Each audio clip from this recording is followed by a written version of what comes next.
Hello and welcome to another exciting episode of the Stevens Minor Family History Series. My name is Michael Stevens, your host.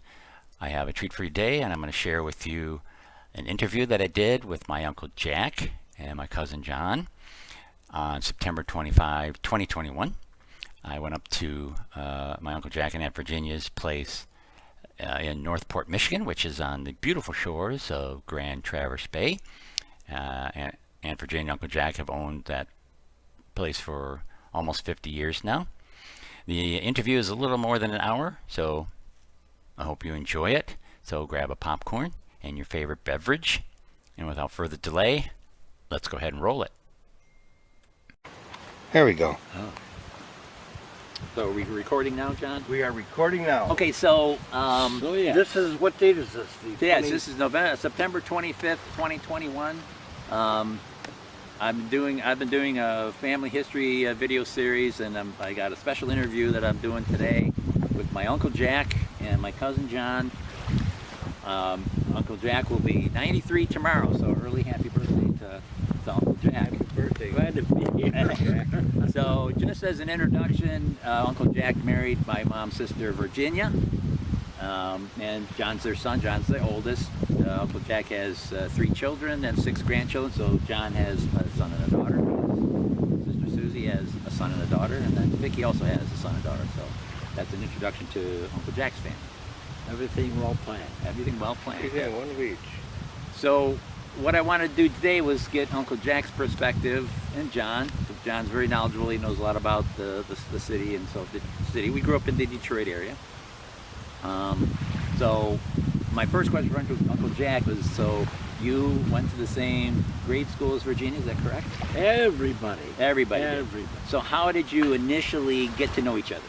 Well, we live in St. Bridget Parish. Detroit was pretty much Catholic. It was a Catholic city. Okay. And a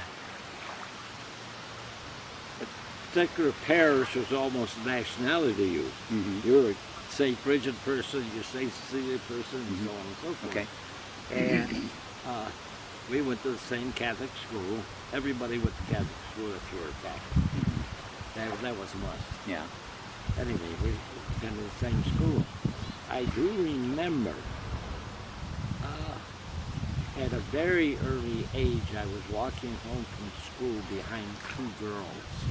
One that old and one this old. Mm-hmm. And I was being obnoxious, teasing them. Okay. But I know now that Marcella and my wife.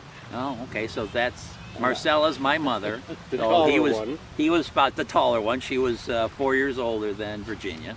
So you were following Marcella and Virginia home. Yeah, and being obnoxious. I was being obnoxious. Uh-huh.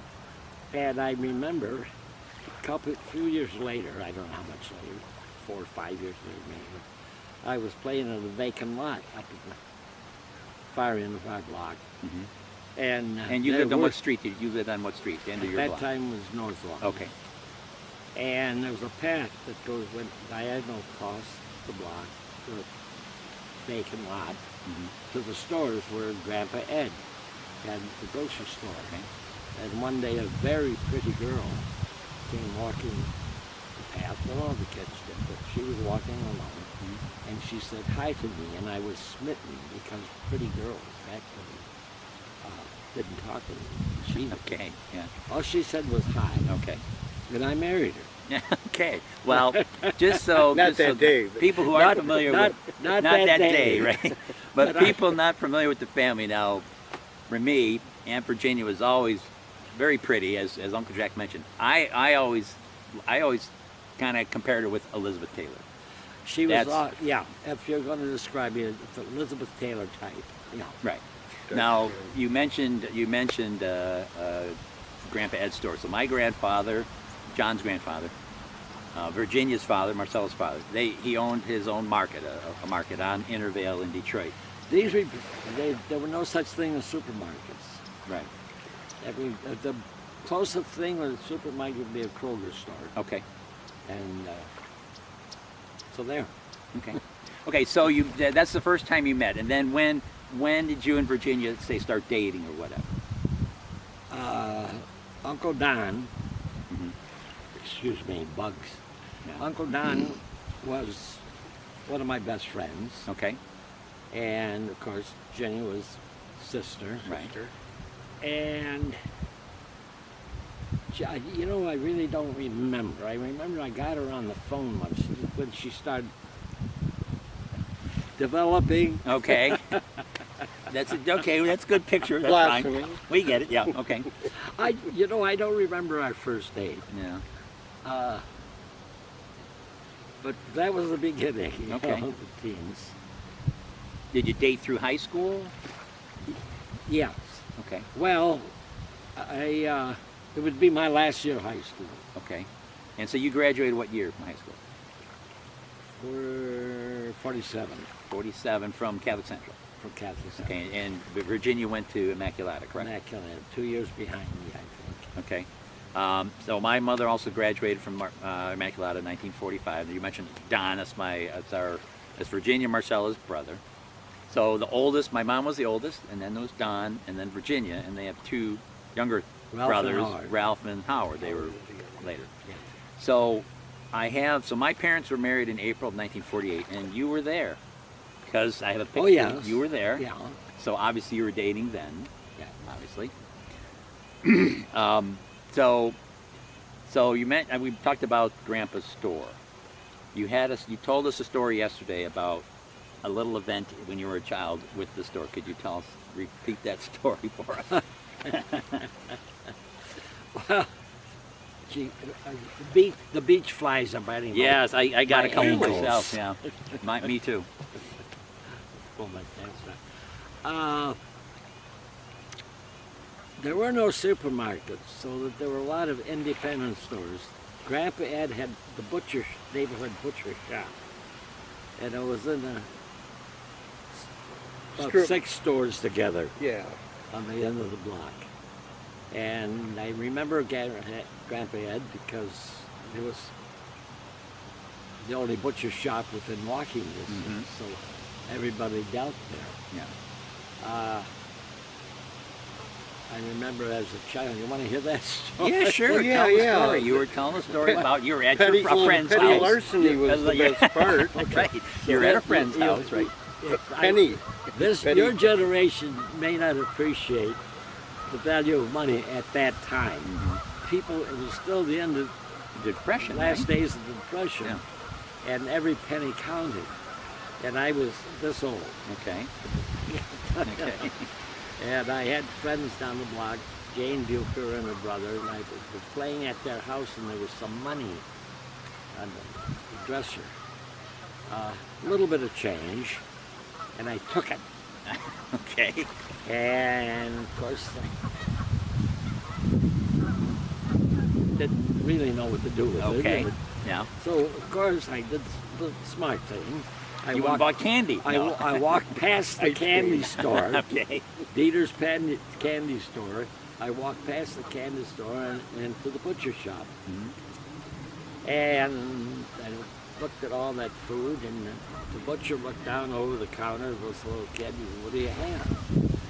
And remember, this was Depression. The only thing in the case I recognized was ring balloon. Okay. That was a staple in my day. Uh, So I said, "I have some of that." Well, how much of it do you want? And I held up my patty with the change in yeah. it, and he counted it out. Cut off a hunk of bologna, wrapped it, and gave it to me, and away I went. I had this package of ring bologna. And I discovered that I couldn't very well take it home without an explanation. So I hid it. I hid it in the bushes. Then went home. Well, it wasn't long before Mrs. Bucher's knocking at the door. Jackie took some money. My mom sat down with me. "Did you take the money?" Yes, I took the money. "And what did you do with the money?" I spent it. "And what did you buy?" "Bologna." And I remember, like it was 5 minutes ago, and I don't know how my mom kept from laughing. But Yeah. she did not laugh. I guess because this was a big sin. Yeah. She says, "Where is the bologna?" I hid in the bushes. Go get it. Okay. So she paid Mrs. Bucher, and we had bologna for dinner. Okay. And that butcher turned out to be your And future. that butcher, and I remember it like it was yesterday, his black hair. He had very black hair. And it turned out to be my father-in-law. So There you go. he went to Grandpa Ed's store to buy the Buy the bologna with bologna. the ill-gotten gains of the change he got from It was his my first friends. venture into sin. So, on that subject of Grandma and Grandpa, so I have my recollections of, to me, I'm just, my own remembrances of my grandparents was, Grandpa was more the happy-go-lucky, kind of jovial Yeah, laid type, back. right? Yeah. Whereas Grandma was a little more the tough person. Would you say that? I would say she was vocal. Okay. Very vocal. Poor Grandpa Ed could be on a ladder, painting the gable of the house. She'd be downstairs, the phone would ring. And hey, get the phone. Poor Grandpa come down the ladder and go in the house, get the phone. Now, how was, so Virginia, who would you say she was closest to, more like, between the two of them? I'm sorry, between Your Virginia, between Grandma and Grandpa, who is she closest to? Who is she most like between the two of them? Between Virginia, between her parents? neither one. Oh, okay, No, she was her own person. okay. I couldn't compare her to her parents. No. You wouldn't say there's just a little bit of Grandma Marie in her? The only part of Grandma Marie, her eating habits. Oh, They okay. did share eating habits. Oh, okay. The bakery products. The bakery, yeah. Grandma Okay. was always in the kitchen. There was, well, that's one thing I noticed. Yeah. The average person, I suspect, like our house, there were no such thing as desserts Okay. because there was no money for desserts. Okay. And we'd go to Jenny's house, Mhm. and there was always cakes, cookies, pies. Fig, the cookies she would make. Were they fig cookies? What were they? They were Homemade, Yeah. yeah. But Mimi made them as well, and they were like fig sandwiches, you might say. Okay. Not, Fig in like the the middle. fig Newtons, or not like that? No. Very rich, everything. Yeah. Yeah. So, so talking about them with the store. Now, the story I recall was that during the Depression, Grandpa would kind of allow people things on credit, and then when the big stores came around, they kind of all abandoned him. Is that I heard accurate? that. Okay. Yeah, I heard that. Okay. The big stores were fascinating. It was something new Yeah. because when we were kids, you went to the butcher shop for meat. Mhm. You went to the next store for fresh vegetables and whatnot. Mhm. And it was like that. And then, remember, we didn't have bird's eye yet. There were no Right. frozen. Oh, there were no frozen There were food? no, No food, frozen, yeah. I never food. thought about that. So you bought fresh. Okay. Almost every day you walked in the store. Okay. And that's why we all had the neighborhood Okay. markets. So you graduate. You were the same grade as Uncle Don. Yep. And graduated from CC together, right? Yes. Don. So Grandma and Grandpa had their cottage over in Emeryville. Do you Right. recall when they got it? What approximate time? Did they have it before you kind of were in the family, or? They may have, because I remember them always. Okay. So that they had probably had it before. I shouldn't say probably. They definitely had it before I started there. Okay. Okay. And you remember going over there to the cottage and so forth? That was a big deal, Okay. especially for the kids.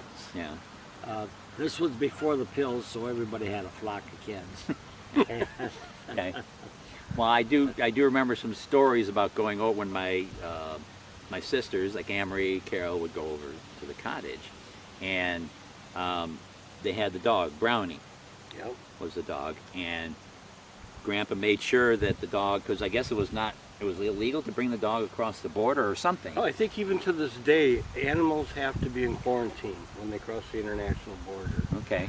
And they were gone for whatever, a weekend a week, and Grandma didn't want to put the dog in quarantine. Right.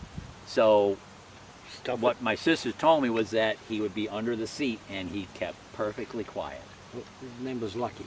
Or Lucky, okay. Well, I have another picture of another dog called Brownie. I don't know where that dog came from. Okay, Probably Lucky. Lucky probably Was later?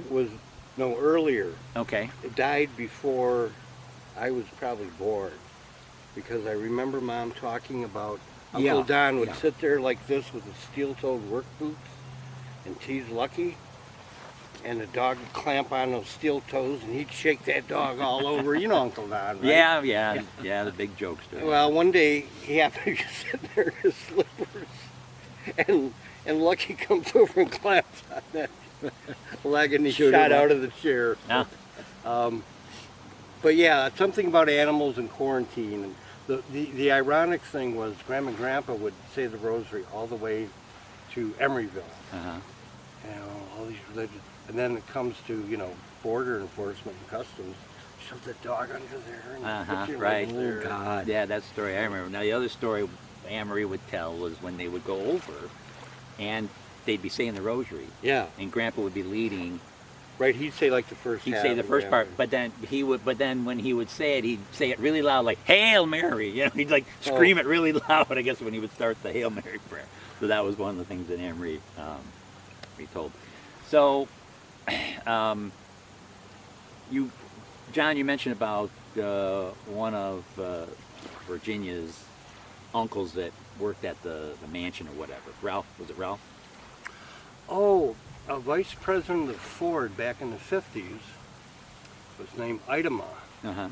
And you can Google that, learn about him. And they built this French chateau mansion on Franklin Road, which is still there. Mhm. And our grandma's brother, Ralph, was the caretaker. He lived above the garage, which was like an 8-car stone. I mean, it was like a mansion itself. It was Yeah. a stone house you could put a car in. Several cars. Yeah. And anyway, interesting because he got old, he couldn't maintain it. I have photos I'll share with you. Gardens, like an English garden, all manicured. Got too much for him after time, so he wanted to buy a house Mhm. on the other end of Middle Straits Lake by Edgewood Golf Course. Mhm. There's a little street called Detroit Street, Okay. still there.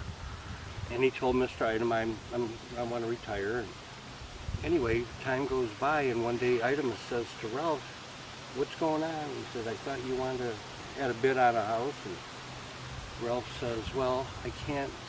It's always something with the mortgage company. Mhm. Got to have the well tested. Got to have the septic tested. It's always a delay." And Item says, "Well, what's the name of your bank?" And Ralph told him. And he said, "Okay." And about less than an hour later, Ralph, his wife, calls him in. "It's been approved. We can move in. We Oh. just got to sign the paper." Oh, okay. So, and Item eventually, Ralph asked, and he said, "Oh yeah, I knew, they knew me, whatever." Mhm. But, so they spent the rest of their life on Middle Straits next to the golf course on Detroit. Ralph did? Ralph did, and then his And sister, Grandma and Grandpa- Grandma and Grandpa okay. took over that for a while. They were doing the maintenance?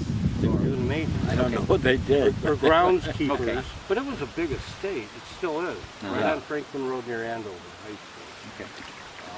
So that's a story about that So place. that's Grandma's brother Ralph. So do you have any recollection any of her other siblings? I'm sure you do, like Bob, like Leona and Eleanor, of her, Grandma's other siblings. Do you remember seeing them, going to visit them, that type of thing? The only time you saw them, there'd be family get-togethers. Okay. Weddings and things. Weddings and holidays, and a little bit in the summer. Mm-hmm. It was. I remember Middle Straits Lake, and I can't, Now, where is that located? Oakland County, Michigan. Okay. Okay. Yeah. And Leona and Bob lived there. They had a flock of kids, and they had one son. I want to say his name was Ralph. It might have been Michael. There was a Ralph. We would take the boat out along the golf course shore, Mhm. and we'd collect golf balls Mhm. and clams. Mhm. And I never knew you could eat freshwater Oh. clams. They did, and Okay. we Did they? Yeah. Oh. I don't know you do that today, but back in those I days. suppose why not, but I never thought of it. Yeah. Yeah. They weren't very big. They were very big, and you had to wash them to get all the sand out, but it was interesting. So there was a couple of number of grandma's siblings that moved down south, Leona, and I think Philip moved down to Florida. Eleanor moved to North Carolina. This was many years later, you know. Yeah. But was there? So I'm thinking of Grandpa. Okay, so Grandpa, our grandfather, his mother died actually before Grandma and Grandpa were married. Did you ever hear? Did he ever mention her, his mother, or anything? Do you ever remember? Her name was Josephine. No. No. Okay. Because they had Uncle or Grandpa had a youngest sister named Virginia, who, when her mother died, was 2.5, and she ended up going to live with her aunt and uncle in Windsor. But she grew up in Windsor, Virginia, who I think your mom is named for, I believe. I would imagine. You know. I don't know for a fact, but Yeah. that would make sense. I do remember that all the girls' aunts, Mm-hmm. good-looking women. Yeah, yeah, that's Kid. true. That's true. A whole bunch of them. The other thing is about them that very long lived, Yeah. right? Yeah. Because Wonderful. our grandma was, I'm trying to remember, because I did the family tree, so our grandma was 89. Leona just passed away a couple years ago. She was 99. Eleanor is still living. Eleanor, she's 97. Jean was in her 90s, 92 or 93. Alice, either Alice or Cecile was in her 90s, and the other one was like 88 or 87. So quite long lived in the Rayun family. What's your recollection of Great Grandpa Joe, Grandma's father? Oh, George? No, Grandma's father. We never Joe. knew. Oh, Oh, No? yes. No, let me take that back. Yes, I do remember. Okay. And don't remember much about him. He Yeah. did like me. He liked talking to me. Okay. And the story I got that he had been mean as a father. Okay. The kids didn't like him. Uh-huh. But, of course, I met him in his old age and his mellow. Okay. So, and they did have a few pictures from farm life. I don't know who has them today. Yeah, I've seen a few. I've seen a few of them. I've seen a couple of Mimi. So Mimi was our great grandmother. That's our grandmother's mother. Obviously, you probably have more recollection of her than Joe, right? Yeah, that reminds me of a story. Okay. One of the aunts tells a story about intervening when he was mistreating his Adeline. wife. Yeah, Mimi. Yeah. And she said she pulled a knife Oh. and warned him. You're going far enough, old man. Oh. Okay, We recording? we are recording. All right. Well, we're back again. The camera, the storage cart ran out of space, so we had to take a break. We're So back there. again. So we were talking about our great grandfather Joe.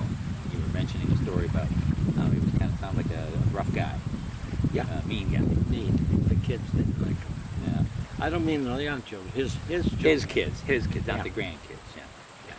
I was mentioning. I think my mom died in 2011. So after that, I started contacting some older relatives. My mom's cousins, and three of her aunts were still living at the time. Eleanor is still living now, but I got in contact with Eleanor. I talked with her quite a bit. Email, and we shared letters, and I talked with her on the phone quite a bit. And she did tell a couple stories about her father, Great Grandpa Joe. One of them I'll relate here. They had a farm in Stony Point, Ontario, which they sold in 1945. But they had a farm, and so Great Grandpa Joe and his son worked on the farm. And Eleanor related a story that maybe it happened more than once, but at least one time they came in from working in the fields and nothing was done in the house. Maybe dinner wasn't made or something. And because apparently Mimi was saying the rosary all day or praying all day, and so he got mad at her because she was praying all day and nothing got done in the house. That was a story that their daughter, Eleanor, related to me. I didn't make this up. This is what Eleanor. So then there was Great Grandpa George. Well, let me back up.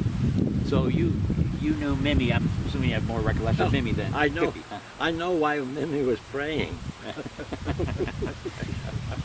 And maybe I shouldn't go there. Well, I heard a story about another Yeah. story about yeah. Not a- So do we want to desecrate the dead? I Well, don't know. let's just say the kids didn't like him, but maybe the ladies did. Okay. Would that be a good way to put it? Oh, okay. Yeah. Well, one that's- did. I know that. So Eleanor actually shared quite a few stories with me. I'll share a couple others, and then we'll get to talk about Mimi. But when Bob and Leona got married, so our mom's Aunt Leona married Bob Clingston. They had the reception at the farm, and Eleanor told me that in Stony Point there was a beer garden.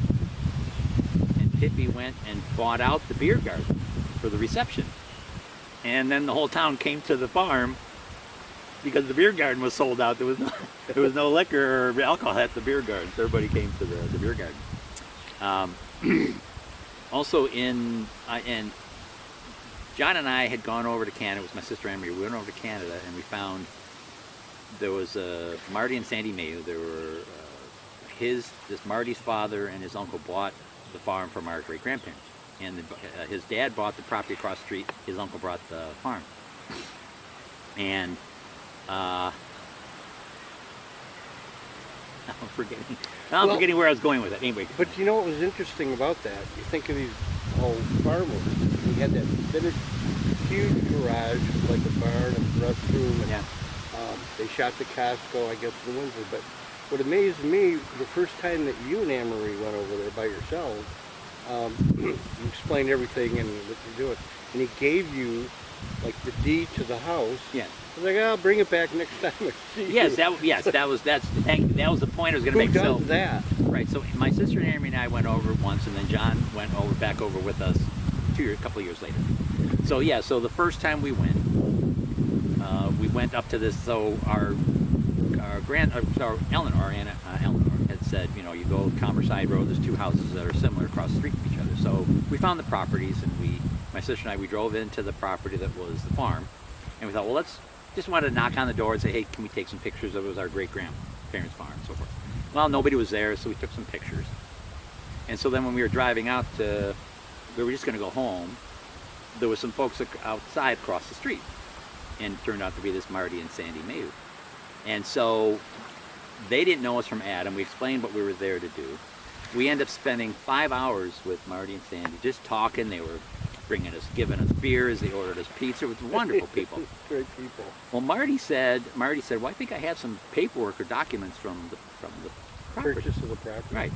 So he goes in the house, kind of disappeared for a few minutes. He said, comes back out, couldn't find anything. So we're having another beer and eating our pizza or whatever, and he goes back. He goes in the house. He's gone for maybe 15 minutes. He comes out with this big stack of paper, and here, take one. So I take a stack of paper. The first paper I open, it said Joseph Rayo on it. That's our great grandfather. So bing, we hit the gold mine there. So there was a deed. There was kind of a history of the title. There was some other documents. And one other story I was going to tell about Leona. So there was an oil company that leased. He had signed a lease with our great grandfather to drill for oil on their property. And unfortunately, they didn't find any, so we didn't get in the money. But anyway. So while the oil company was there trying to drill for oil, Leona became enamored with one of the guys working there.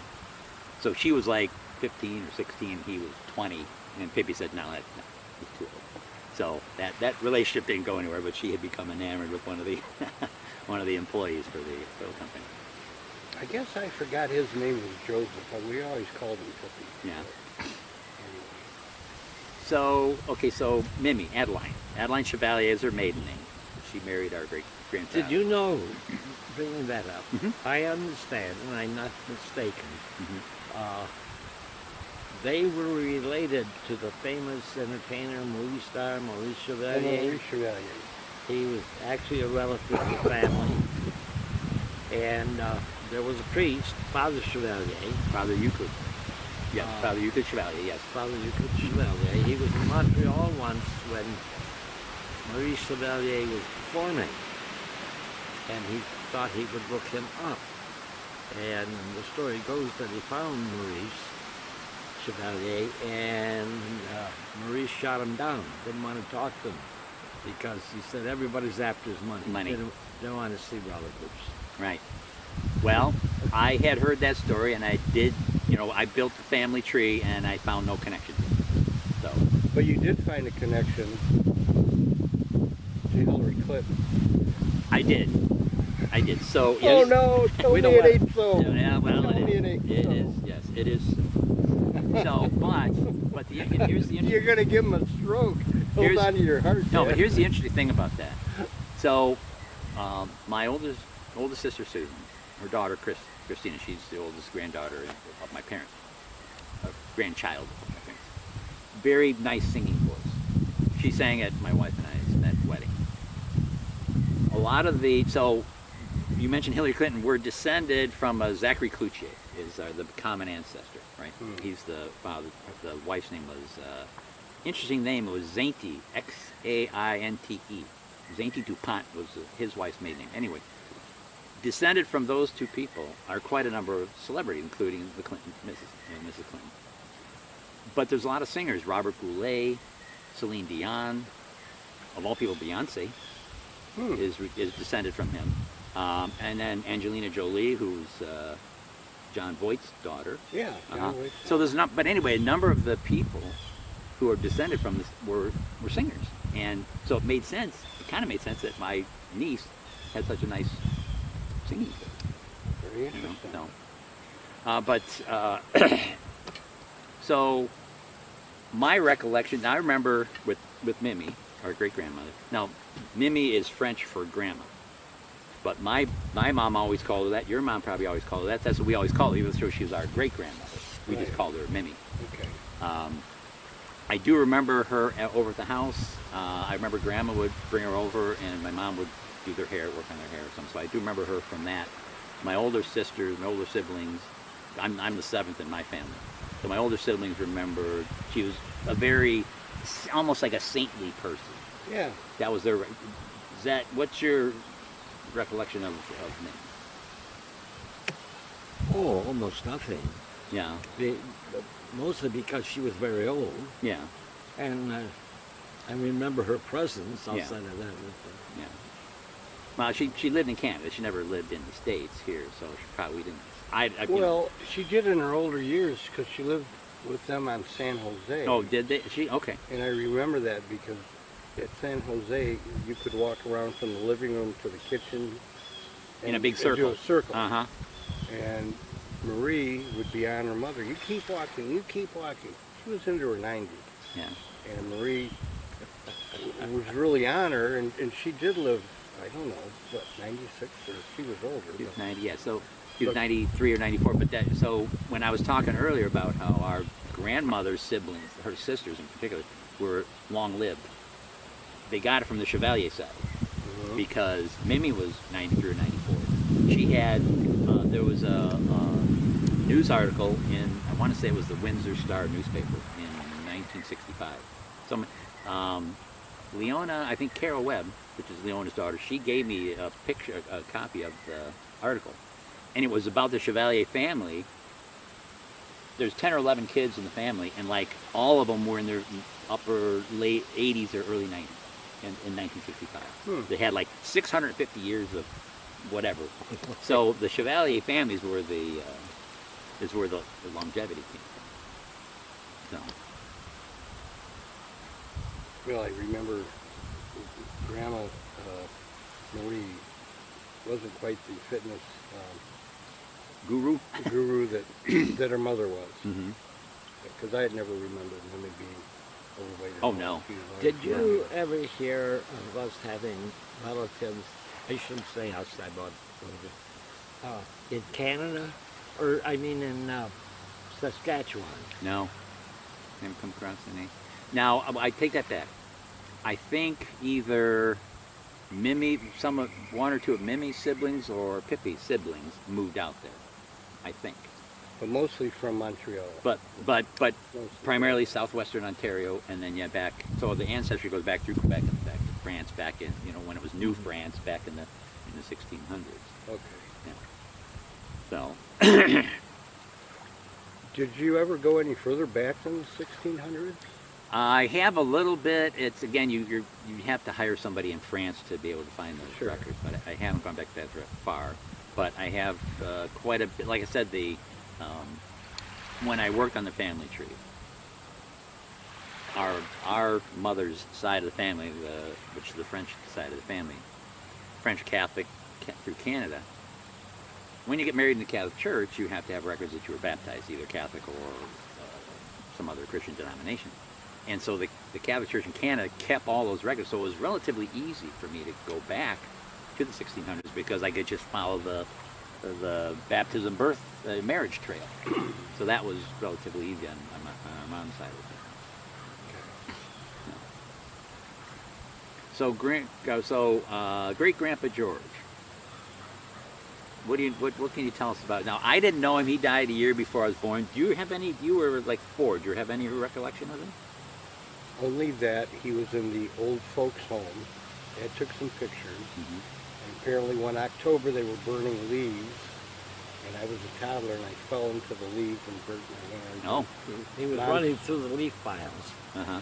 and somebody had apparently added fresh leaves to an old fire, Mm-hmm. and there was no evidence of fire, but there was burning underneath, and Mhm. Johnny was having fun running through the leaves. He ran through this pile, Mm-hmm. and when he felt it out of his legs, he fell forward, and he burned both his hands. No. So for a week or so, it looked like he was wearing white boxing gloves. No. You saw this little kid with this huge Yeah. white bandages all over his Yeah. hands. Yeah. But the interesting thing about Grandpa George, although I don't remember him, it was at your mother's funeral that I learned a lot about him. Because I was riding in the car with Aunt Millie, Don's wife, and Uncle Ralph, Yeah. and he was saying that, and you'll learn more when you interview him, but Yeah. it was not comfortable being a newlywed and having your father-in-law live with you, Uh-huh. and then maybe there might have been a hint of resentment, Hint. Reese. Hint. You say that.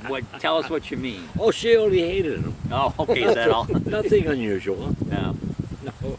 And he was not fond of her either, but No. he needed a roof on his head when he was younger, worked at the store with Grandpa, Yeah. no drinking in the house, was her rule, so they So they worked drank late. at the store. They drank at the store. They 'cause worked late. Yeah. They What did cleaned they- up late, yeah. They did they have a tap? Or did they, No, they drank from the bottle. from the bottle? But did they sell beer in Yes. Did his store sell the beer? Yes. Okay, he did. Okay. He had a wine and beer license. Okay. All right. Yeah, but during the Prohibition, my understanding was the local cop, hey, we're coming by for an inspection next Tuesday. Make sure you got your near beer out there. Did you ever hear that story? No. So, well, I knew more than one cop that made Beer in the basement. beer in the basement, gin in I'll the have you bathtub. know, I have you know, I was the capper. You were the capper. That was your job. Yes, it looked like a drill press. Oh, okay, Put like the the bottle beer. in, you cranked out the cap. I was the capper. And I remember if you got the mixture wrong, your bottles exploded. Really? Yeah. I can't imagine that. You'd think they'd blow the cap before they explode. Yeah, but that's Yeah. just So so. we had a line. I remember my sister Dolores and I and Mom and Dad down there finishing off. I was, Yeah. You were the capper. yeah. During the Prohibition? Yeah, oh, that's a funny thing. At the corner hardware over on Wyoming, they sold equipment. You're Those- making supplies? Yeah, A you're making distillery? supplies. The lawmakers forgot to make that illegal. Oh. You couldn't have beer, but you could buy the supply. Everything you needed to make it, huh? You could buy everything to make it. Cap it, bottle it. Uh, But George lived upstairs, and going back to the funeral, Aunt Millie, or Uncle Ralph said, "Oh, there's no." Okay. So we're Go back. on. So okay, police story. Police. yeah, police story. I work at Scout Car. Wee hours in the morning. We get a run that the house was being broken into and the perpetrators We're in there now, what do you call it? So we rush over there and we decide my partner was going to take the front door and I'd take the back door. So I ran around between the houses and I heard back those days we used to have gates. Anyway, with your backyard, I heard the gates swing. So I know the guys ran out into the alley. So I ran out after them, and here these turned out to be 5 young men running down the alley. I started running after them. By yourself? By myself. Okay. And we ran, and they ran, and I ran, and pretty soon we're all winded. They couldn't run anymore, and I couldn't run anymore, and I know, a few hundred feet in front of us. Yeah. And I was so PO'd that I took out my gun and yelled, "Stop or I'll shoot." Yeah. Well, they didn't stop. So I fired one, the only time in my career, I fired one shot into the ground, and damn if those guys didn't pick up the gate. They took off. Shoot off. Away they went. So anyway, we all ran our course, and I found one guy. They split up and hid between houses, God knows where. And I found one guy hiding in the bushes. So I made the arrest, and they let us arrest him. And the other funny one, wee hours of the morning, a citizen waved us down. When he was doing a street 3, 4 o'clock in the morning, I don't know, he said, "Guy just busted in the front door of the supermarket and went in." So we went to the supermarket, and my partner covered the outside to bust the door, and I went inside to get the guy. Well, it's a supermarket, and I heard a noise in the back room, so I went to the back room, and it's dark. So I don't want to go in. I don't know where he is. So I'm standing there in the dark with my gun, and I'm preaching to the guy. "Okay, guy, you win some, you lose some. You know, the worst you're going to get is probation, you know, charge, reduced charge. Give it up. Come on out with your hands up." I'm throwing this crap out. In the meantime, the guy wasn't there. Oh. When I went up the aisle, he was in the other aisle coming out. He got outside, and he was fighting with my partner, and they're rolling around on the ground while I'm inside shooting my mouth off. And a citizen came by and pounded on the window to get my attention. When I heard it, I turned around and see this guy go like this. I turned that on about. So eventually I had to go back outside. I get outside, my partner's on the ground. This guy pissed off at me because I'm in there lollygagging, and he was wrestling around with his donkey. So, Till you got him. yeah. You know, the one I remember was when you had to testify against the kid that you got red-handed in the liquor store, or the owner caught him. Oh, that's a long story. Well, you can make Okay, it short. there's a good moral story here. Okay. There really is. Okay. You talk about karma. In the 10th precinct, we had a serial And that rapist. was on Livernois and what? Livernois and... Right, you, John, you said it was on Livernois, right? It's on Yeah. Livernois, and I don't remember the cross street. It's Okay. still there as far as I know. Okay. That's where the riots were, but anyway. Okay. Anyway, I'm in the 10th precinct, we had a serial rapist and very dangerous guy. One case, he got a hold of a woman and had a child with her, a baby. And the story goes that he held a knife to the baby's stomach and told the woman, "Pretend you like it or I kill the kid. I'll kill the baby." So we had to get him. Everybody did. We had almost no description of the women, a hysterical young black guy. Well, you know, anyway, I was in the youth bureau at the time, and I had to go to juvenile court for one of my regulars. We called him regulars. We met him so often. Okay. And one of my regulars was on his way to reform school, and he's having a little trial on juvenile court. I get to juvenile court, and I was asked a question, and I don't remember what it was, but it had the legal procedure. Miranda rights. Did you read him his rights? Yeah, if I remember correctly, John's right. At what point did I read him his rights? Well, I had. So I had to fess up that I don't remember reading his rights. So the case was dismissed. No. I could have told him. Anyway, the case was dismissed.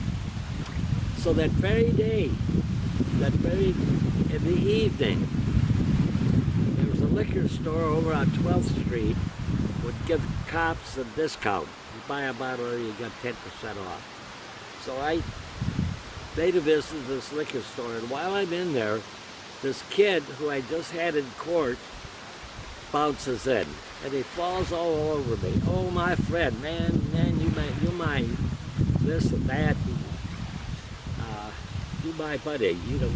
You saw that's it, quote unquote. You saved my ass today. And I said, you bet I saved your ass. I says, no, you owe me a favor.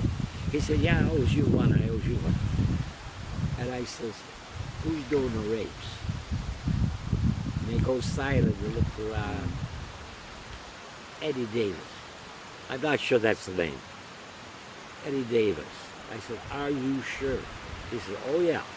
Yeah, he don't want it. Well, I knew Eddie. Not well, but I knew him if I saw him.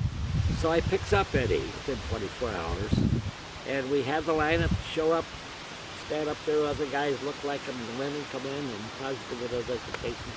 Anyway, he was it. So the story, moral of the story is, karma, tell the truth, you will be rewarded. Oh, incidentally, I got a department citation for this. Yeah. I got a piece of paper that said nice work. Yeah. I got a pat on the back. Okay. And I And got a raise? no two vacation days. Hey. added to my Oh, hey, vacation. that's all I right. guess take it. So there was no bad. No, it wasn't all bad. I have two. So one of my remembrances of you when I was little was your trick of pulling your thumb off. Okay. That was your thing that you Yeah. you would show us. I still don't know how to do it. I can't. I try to show my kids like do it. And then there was one time, I don't know how old I was, 5, 6, 7 years old, and I got lost. Well, at least my parents thought I was lost. Yeah. And by this time, you were at the 16th precinct, which was at Grand River and 6 Mile. And I'm pretty sure, and I don't know how long I was lost, a couple hours maybe, or I was hiding. I was hiding in the bushes at some house down our street on Braille. I don't know why, but anyway. And I'm pretty sure my mother contacted the department and asked you to try to find me. I think that's what happened. But I ended up coming out of the bushes anyway on my own or something. But that's just my recollection that she had. Oh, let's get some, contact Uncle Jack, see if he can find you. So. Michael, do you remember the little hospital that was behind the 16th precinct? I don't. No. That was Redford Receiving. Okay. Wait a minute. Yes, I do, because, and I'll tell you why I do. One time, I don't know how I was in 7th or 8th grade or 6th grade, I'm going to run away from home. For whatever reason, I'm running away from home. Well, as I'm running away from home, so in the back of our house, so we had a vestibule in the front, but in the back of the house there was another vestibule where we kept like our boots and shoes, so forth, right? And to get there, my shoes were there. To get there, I had to step over a garbage bag. And there was a piece of glass sticking out of the garbage bag, and it slit my heel. Ooh. So they had to take me to, that's where they took me, that receiving Little place bitty to hospital. fix my, so I couldn't run away from home. Yeah. And I still have a scar on the back of my heel where they, to remind you. to remind me, you don't run away from home. So. Well, me and some buddies were at Grand River 6 now, probably visiting Dad. But we went into that hospital. Someone had broken into it and it was all there like.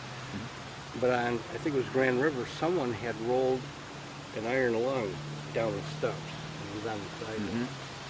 And anyway, we found a glove in the gutter of the street, put it in there like a hand, and took a picture and thought we were funny, kind of sad. What was that? Oh, did we cover earlier about the Army surplus No, amp thing that I No. got at?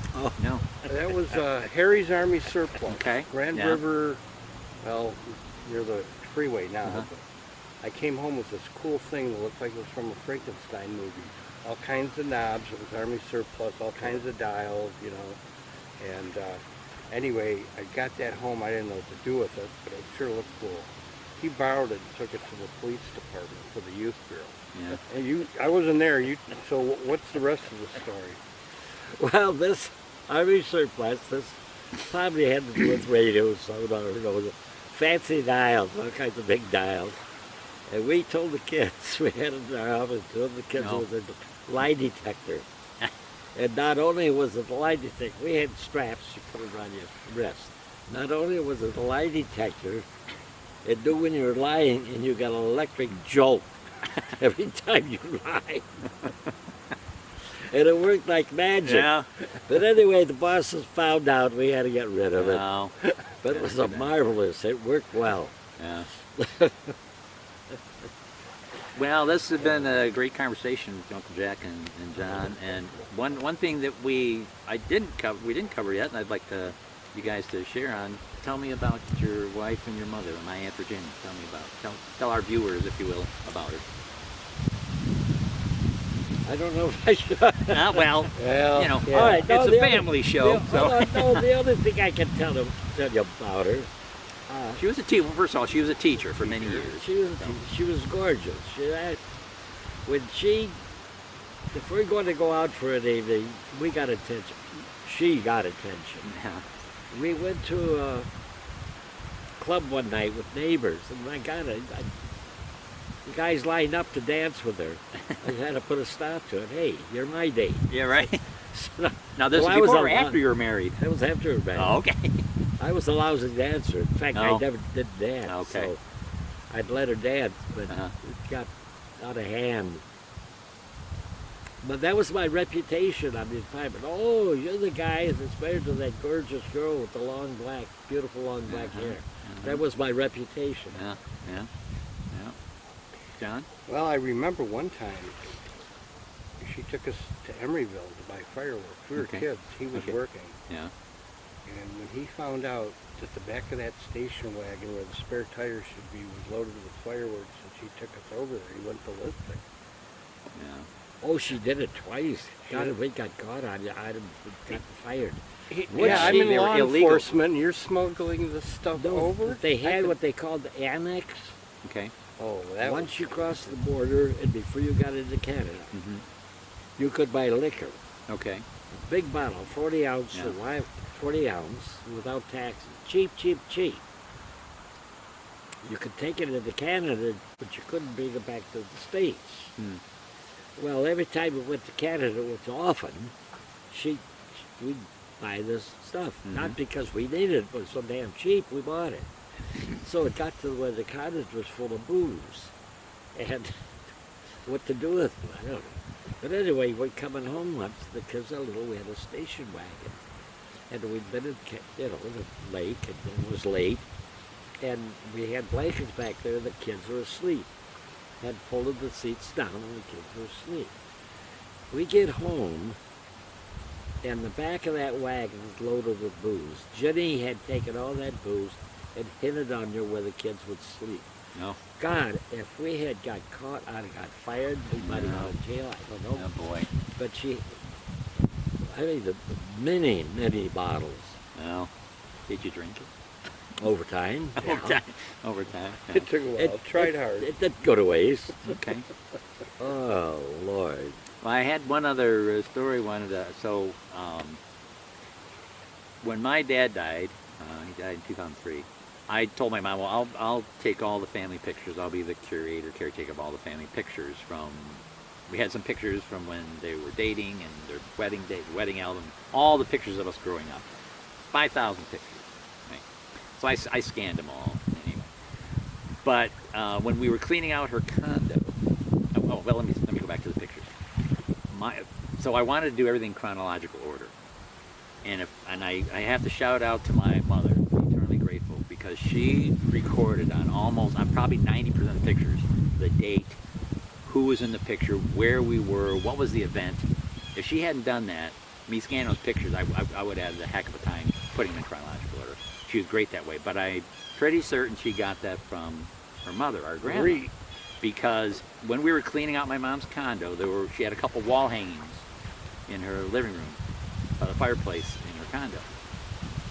And my sister and Amory and I took them down, and Grandma had written on the back almost minute details she had made these wall hangings. Grandma had made them. What material she bought, where she bought them, what the date was, how much they cost. Every little minute detail. And then on each one, at the bottom she wrote in case of my death, this goes to my daughter Marcella. In the other one, in the case of my death, this goes to my daughter Virginia. Now, how my mom ended up with both, I can't say. I don't know, but that's my mother recorded on all those pictures because Grandma was that way. She recorded all minute details. I have a lot of pictures. I have like one of our mom's cousins, Teresa Blaine.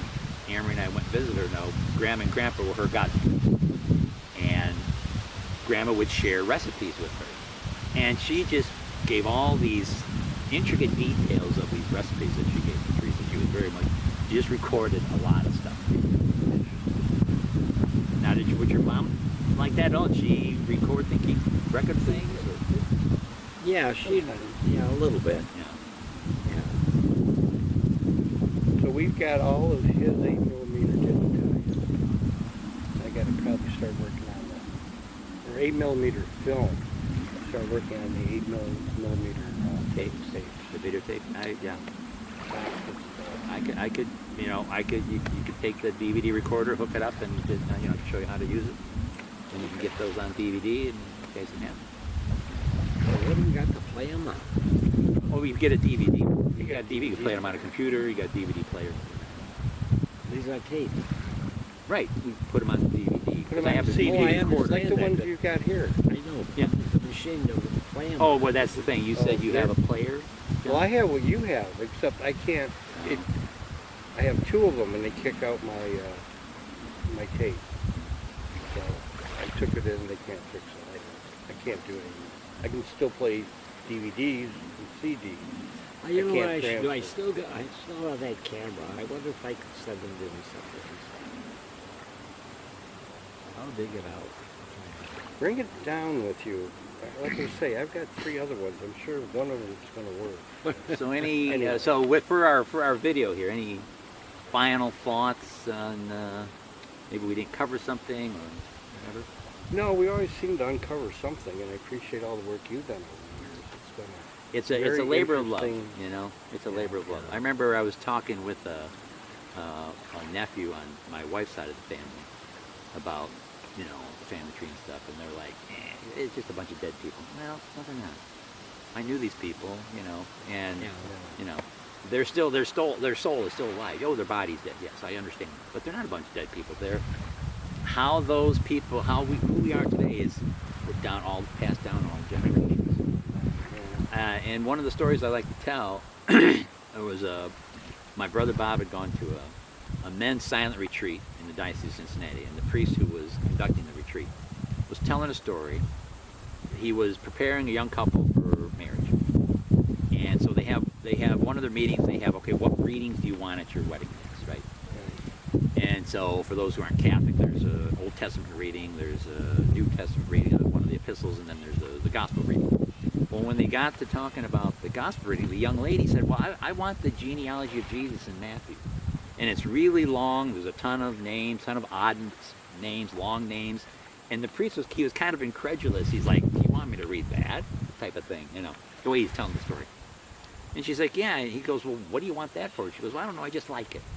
So he's like, kind of jokingly telling the story. I got to read all these names because she likes it, type of thing. So when it gets to the wedding day, their mass, he ends up reading it.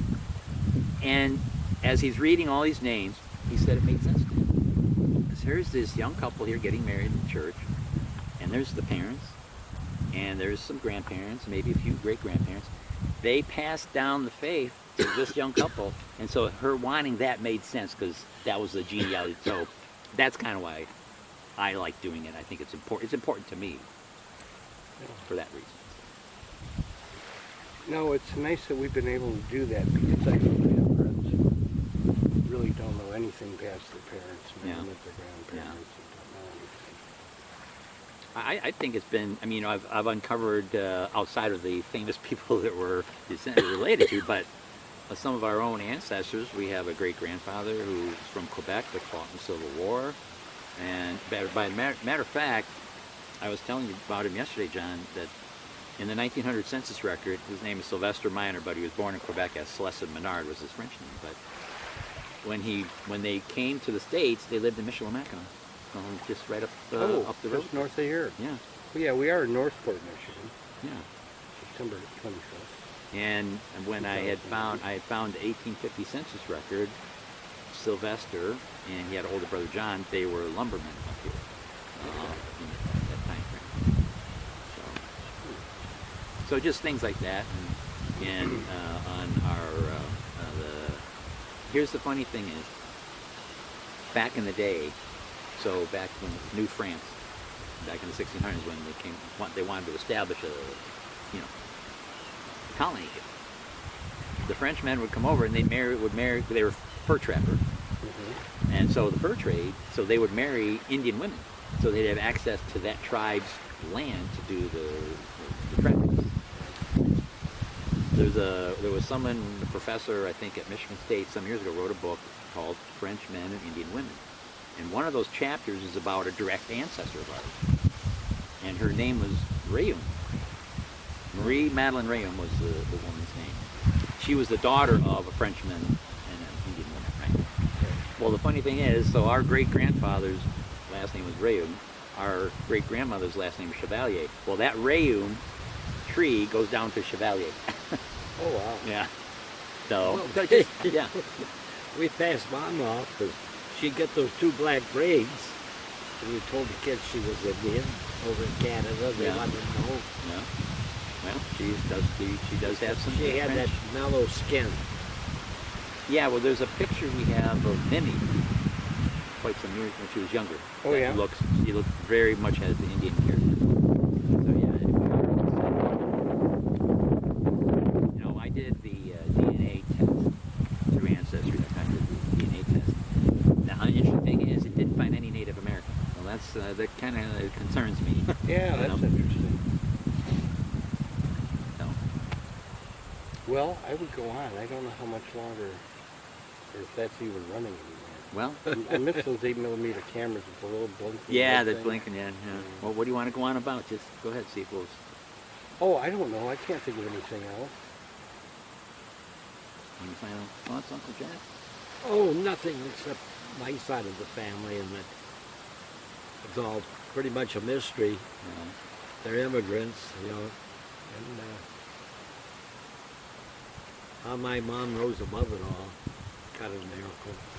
Now, she was, so she was the orphan. Well, see, she was the oldest sibling. Oh, she was the oldest, okay. So when they ran away from the orphanage, it was her idea. Mhm. How old was she at the time? I don't know. Okay. I don't know. But I know she was not a teenager because I've seen pictures of her with at Aunt Elizabeth's house. She Mhm. looked about 8 or 9 years Wow. old. So she had to be quite young. Well, it's interesting that they would be able to find their way from the orphanage to where her Yes. aunt lived. You know, if anybody was alive today, that's a question I'd ask. You know. Do you have an idea from where the orphanage was to where your aunt lived, how far it was? No, nothing at all. But did your aunt, she still lived in Detroit? See, for some reason, I got the impression that my mother was embarrassed by this, No. Okay. that she was a castaway, Yeah. so to speak. In fact, later in life, not much later, I was in my teens. What's that bug spray?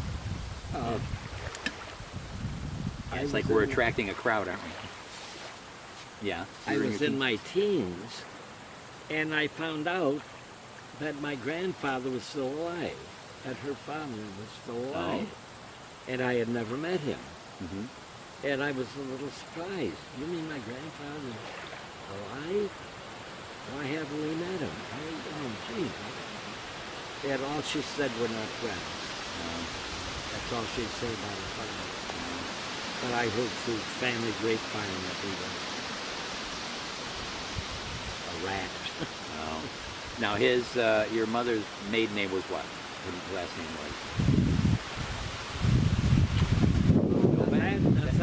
There's a mystery too there. was? As not Novak? We Her name always was. said Novak. Okay. On my birth certificate, it's not N-O-V-Y-K or something like that. Well, your uncles, her brothers, are buried in the same cemetery with 3 different last names. Remember? I think you and I saw it like Novioke, and yeah, I've seen a Yeah. bunch of different spellings. Yeah. Yeah.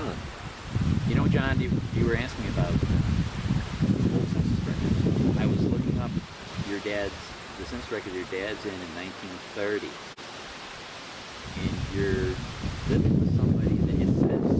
So how the census record for you would have, it would show the head of the family, the dad. Dad would tap on the head, and then it would say, if there was a head of the family, that would say wife, and then son, daughter, son, or whatever. There's someone named Roland on the census record. So you're like 2 years old. Someone named Roland is the head of the family and a wife, and then you're listed up there under Jack Miner. It says son. Doesn't ring a bell to me. I'm sure it doesn't, but that's, you know, something to look into. Robin. Heard that name. I'm trying to remember it was on North Lawn. This is 1930 census, so you're 2, right? It says North Lawn is the street. Huh. What is it about ankles? I don't know.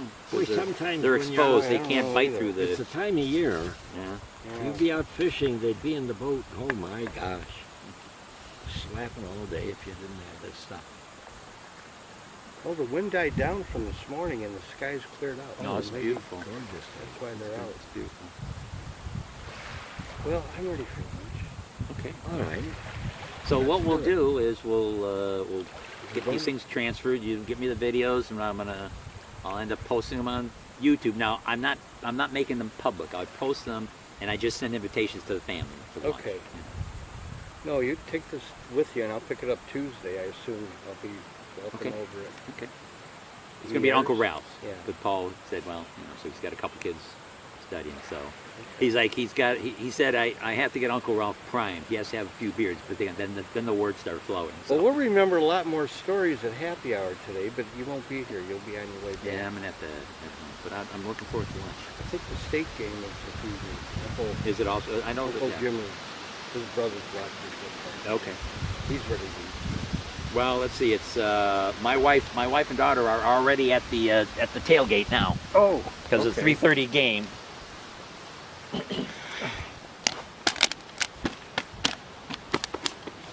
Looks like it's still rolling. I hope.